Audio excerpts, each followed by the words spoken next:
Hello everyone, I'm Cassie, and in this video I'll be sharing 20 things to avoid doing in Korea as a visitor. I'm covering this topic because I've been asked by several people about what they should be mindful of when visiting Korea. But first, a quick note. These tips aren't universal rules and not every Korean may feel the same way about them. So take this as friendly advice rather than strict rules. Just a little about me. I'm Korean, born in Korea.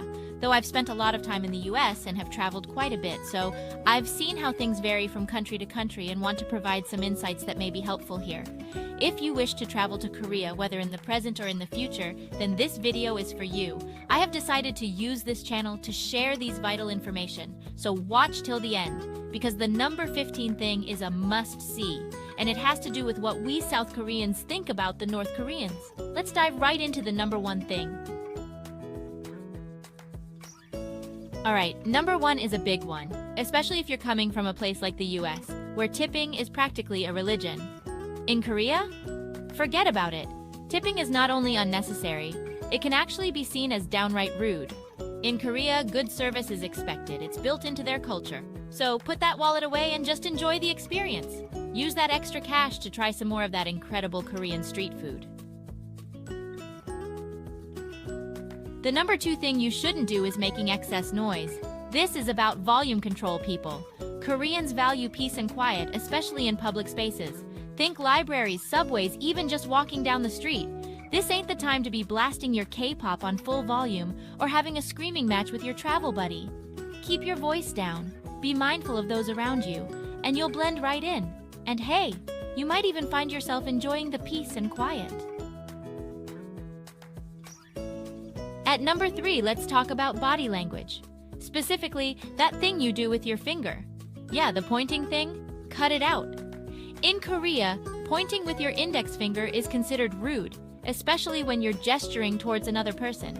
Instead of using your finger, try using your whole hand, like a graceful wave in their direction. It's more respectful, and it just looks way smoother.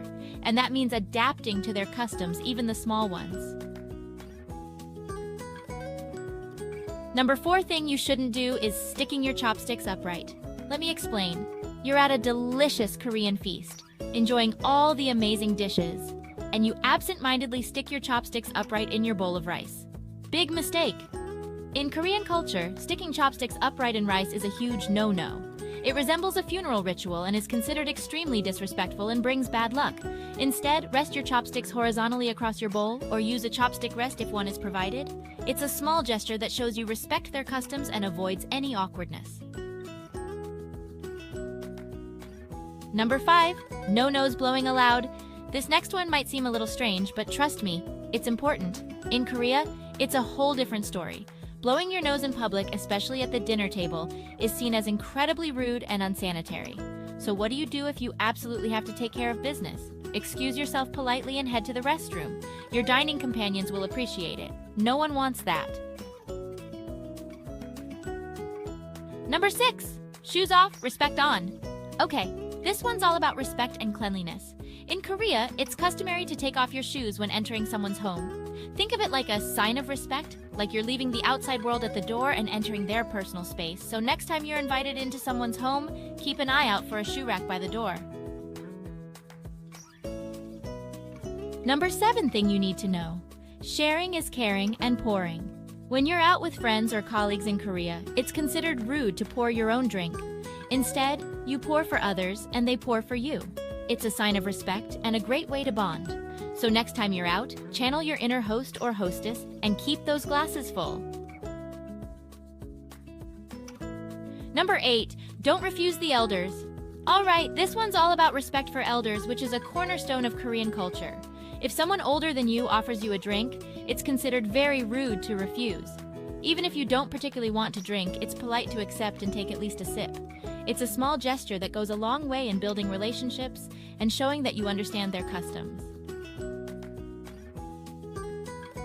Number 9. One of the things you should be mindful of is touching someone's head. This next one's a biggie, folks. In Korea, the head is considered a very sacred part of the body. Touching someone's head, especially an elder's, is a major no-no. It's seen as disrespectful and even invasive. So keep those hands to yourself, no matter how tempted you might be to ruffle someone's hair. Instead, stick to handshakes or a polite bow. At number 10, let's talk about writing, specifically the color red. Writing someone's name in red ink is considered taboo, even scary. It's like you're inviting bad luck or even death upon them. So when you're in Korea, stick to black or blue ink for writing. It's the safe bet, trust me. Number 11. Let's talk about public transportation etiquette, folks.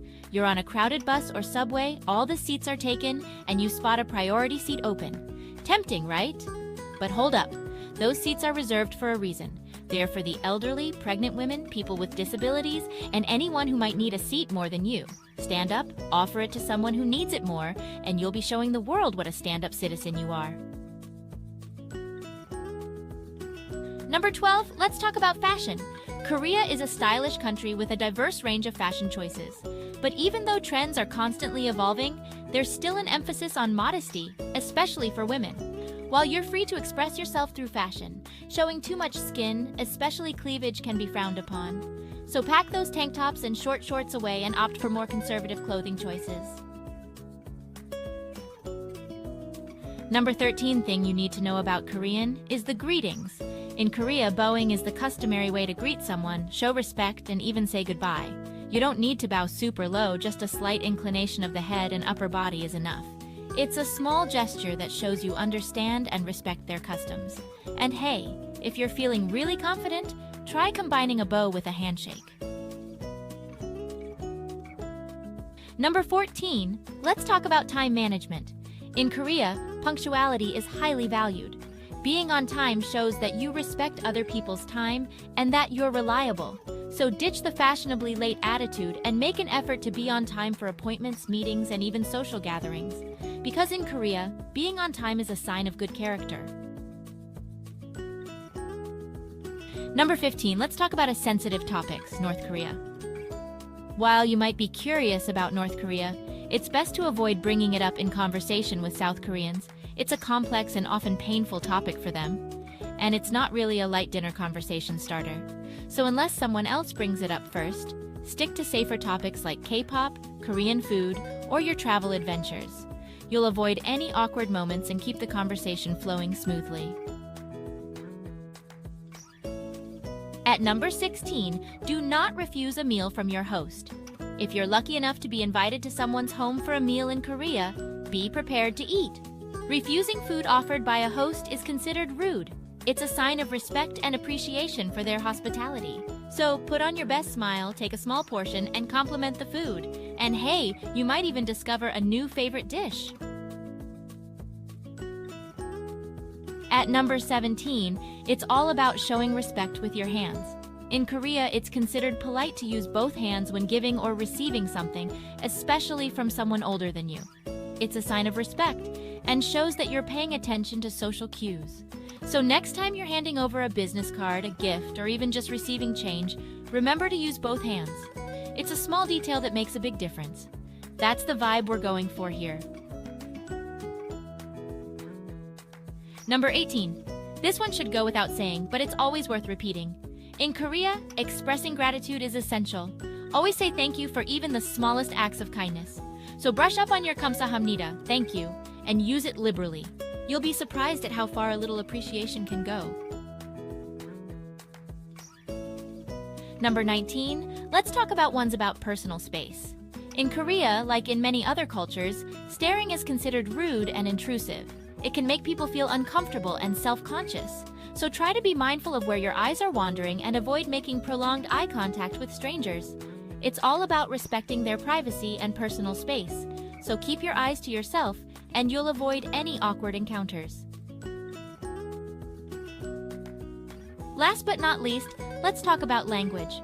While many Koreans, especially in larger cities, speak some English, it's polite and respectful to learn a few basic Korean phrases.